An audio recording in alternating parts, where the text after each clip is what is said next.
Fireman Sam and the Fountain.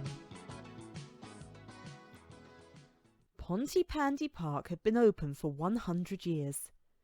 "It's the centenary next week," said Station Officer Steele. "We must do something really special to celebrate the event." "Bella's organised a party," said Fireman Sam. Said Station Officer Steele. "We need something extra special that no one else will have thought of." "I've got it," said Fireman Sam. "We can mend the fountain in the park. You know, the one in the middle just near the bandstand. It's not worked for years. We could get it going and paint it up. It'll look a real treat." "Jolly good," said Station Officer Steele. "Let's get cracking. We've not a minute to waste." The day of the centenary came and it was boiling hot. "Phew!" gasped Fireman Elvis Cridlington as he buttoned up his heavy uniform. "I could do with a swim." "Not now, Cridlington," said Station Officer Steele. "Let's just concentrate on the fountain for the moment." "Well, I hope it works," said Fireman Sam as he oiled up the old pump. "Of course it'll work. It just needs a bit of organisation," said Station Officer Steele. "Cridlington will be here in the control shed. You'll be standing at the back of the crowd, and after I've given my speech and cut the ribbon tied around the fountain, you'll wave to Cridlington and he'll turn on the water. Easy as blinking." "It's not quite that simple, sir," said Fireman Sam. "Some of these workings are pretty old. They might jam after all these years." "Nonsense," laughed Station Officer Steele. "Everything will be fine." The band played and people began to wander up the hill to the park. "Come on, James," called Sarah, "or we'll be late for the opening ceremony." "Quick," yelled Norman. "Station Officer Steele is just about to start his speech." Said Station Officer Steele. "Thank you all for coming to the opening of the park fountain. My men and I have worked very hard to restore it, and we hope that you will be as proud of it as we are." He cut the red ribbon and smiled. "I now declare this fountain well and truly open." "Hooray!" cheered the children. "Well done, boys," cried Trevor Evans. "There's beautiful," smiled Dillis. Fireman Sam gave the thumbs up sign to Elvis, who turned the wheel. But nothing happened. "I now declare this fountain well and truly open," yelled Station Officer Steele. Still nothing happened. "What's going on?" he hissed. Fireman Sam shrugged his shoulders. "I don't know, but I'll try and find out," he said. He found Elvis struggling with the big wheel. "What's up?" he asked. "The blimmin' thing's jammed," said Elvis. "I can't move it." "Give it a bash with your hammer," said Fireman Sam. "That should shift it all right." "Okay," said Elvis, and whacked the wheel with his hammer. Clang! Meanwhile, Station Officer Steele was peering into the centre of the fountain. "Just hold on," he was saying. "I'll soon have this sorted out." Whoosh! The water came shooting up and hit him smack in the face. "Well, that's one way of cooling off," said Trevor Evans. "Can we all join in?" asked Norman. "Certainly not," dripped Station Officer Steele. "The fountain's only for fish." Norman peered into the big stone bowl. "I can't see any fish," he said. "They're here," said James, and he tipped some goldfish out of a plastic bag into the water. "Where did they come from?" asked Norman. "From the pond," said Sarah. "Look, I've got some too." She tipped her bag into the water, and with a flick of their tails the fish went darting off. Quack, quack, went some ducks and landed with a splash in the fountain. Norman watched the ducks. "I'd like a paddle too," he thought, and hid behind the bushes. The band began to play, and everyone slowly wandered over to the bandstand to listen to the music. "Are you coming down to my party later?" Bella asked the fireman. "We'll be down when we finish this shift," said Fireman Sam. "Where's Norman?" asked Sarah. "He's probably run ahead to sample the ice cream," laughed Trevor. As soon as they'd all gone, Norman slipped out from his hiding place and jumped into the fountain. "Whoopee!" he cried as he danced in and out of the splashing water. "Cool at last! Whee!" Suddenly he heard a voice. "Hello there, Norman. I thought you'd gone back to Bella's." "Ooh, Elvis," gulped Norman. "What are you doing here?" "I had to stay behind and fix this bloomin' fountain," said Elvis. "But look what I found." He held up an old football. "Here, catch." The ball came whizzing towards Norman, who caught it and sent it flying back to Elvis. Then Elvis kicked it really high. It landed plop right on top of the fountain. "Wow, what a shot!" giggled Norman. "Oh dear, it's stuck up there," said Elvis. "Don't worry, I'll get it," said Norman. But the ball was slowly slipping down inside the fountain head. "Quick, grab it!" yelled Elvis. Glug went the ball and disappeared down the pipe. "Well, that's the end of that," said Elvis. "Better not tell anybody, Norman, or we'll both be in trouble." "Okay, mum's the word," said Norman, pressing his finger to his lips. "Mum's the word," said Elvis with a wink.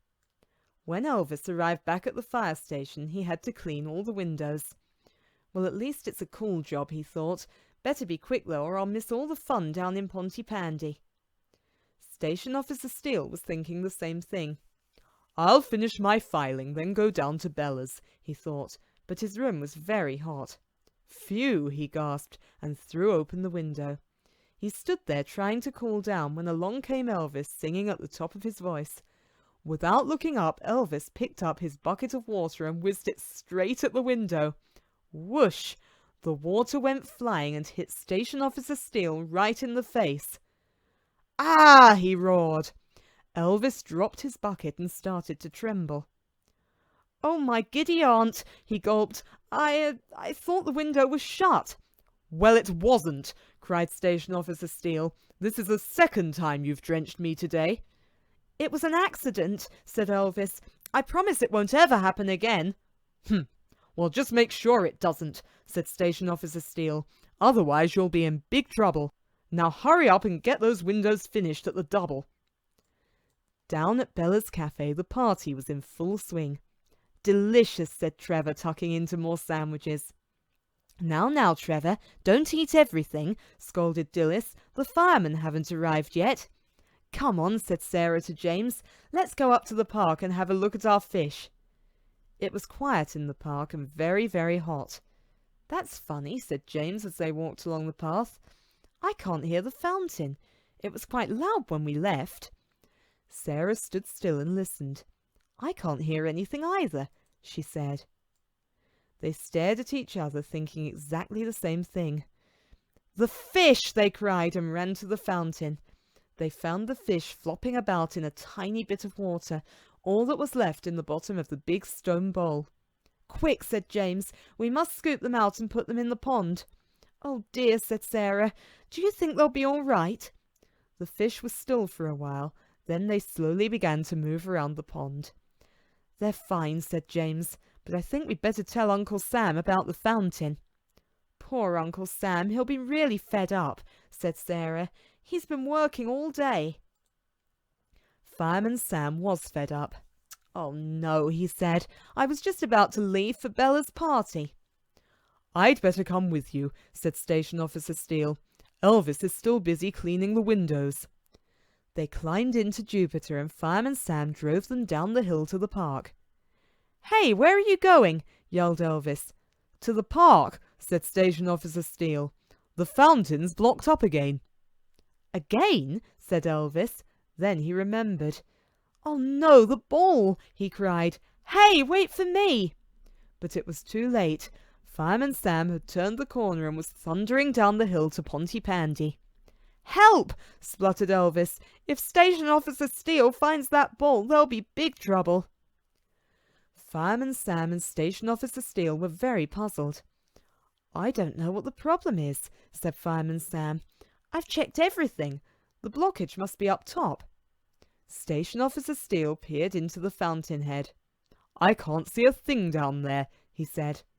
"I'll tell you what, sir," said Fireman Sam. "I'll switch the pump on to maximum and see if that helps." They all waited while Fireman Sam turned up the pump, but nothing happened. "What's going on?" called Station Officer Steele. "I don't know," answered Fireman Sam. I'll pump up more water. Maybe the increased water pressure will push the blockage through."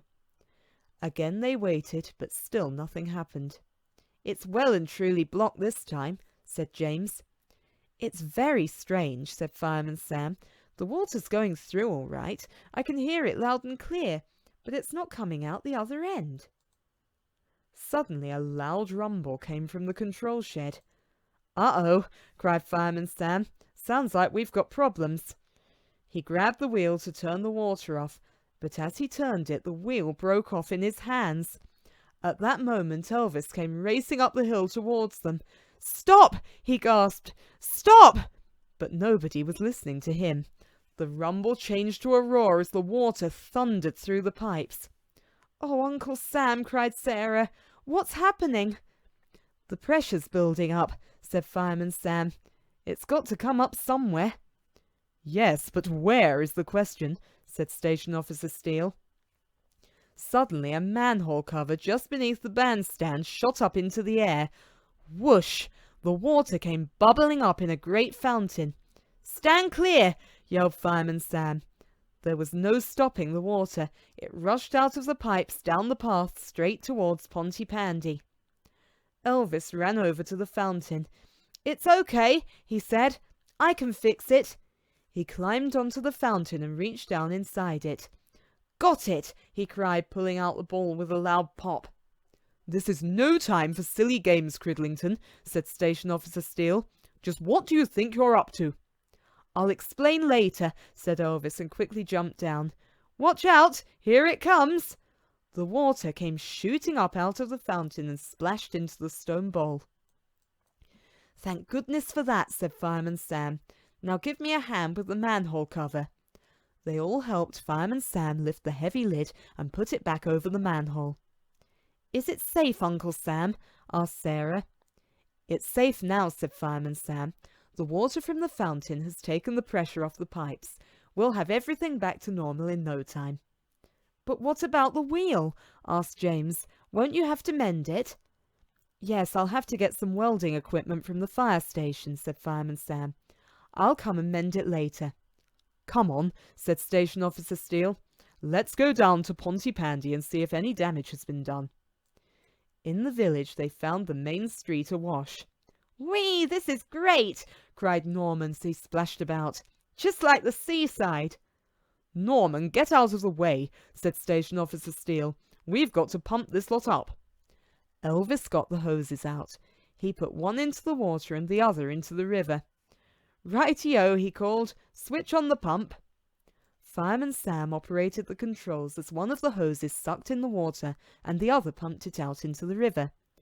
In no time the street was clear. "Well done," called Dillis. "Jolly good," boomed Trevor Evans. "Bravo!" cried Bella. "Now, Elvis, perhaps you'd like to tell us about the football in the fountain," said Station Officer Steele. Elvis looked uncomfortable. "Well," he said, "Norman and I were having a game of football earlier on this afternoon, and the ball sort of, got stuck on top of the fountain," continued Norman. "Got stuck?" snapped Station Officer Steele. "You were on duty, Cridlington. What were you doing playing football?" "Oh, it wasn't him," interrupted Norman. "It was me that kicked the ball. He just kicked it back." "And when he kicked it back, it went straight inside the fountain?" asked Fireman Sam. "You were never much good at football, were you, Elvis?" Norman giggled, but Station Officer Steele looked annoyed. "Come on, let's not argue today," smiled Bella, and led the way into her cafe. "Look, all your favourite things," she said. This is lovely," said Fireman Sam. "Phew, I thought I was in trouble then," whispered Elvis. Norman winked and pressed his finger to his lips. "Mum's the word," he said. "Have you tried my spicy pizza?" Bella asked Station Officer Steele. "No, but I'd certainly like to," he replied. "Watch out for it," warned Trevor Evans. "It's a bit on the hot side." "Oh, that won't worry me," said Station Officer Steele, as he bit into the pizza. "Oh!" he cried. "Water! Water!" Elvis grabbed a glass of water and handed it to Station Officer Steele. "Water, sir," he said. "There's plenty of that in Pontypandy."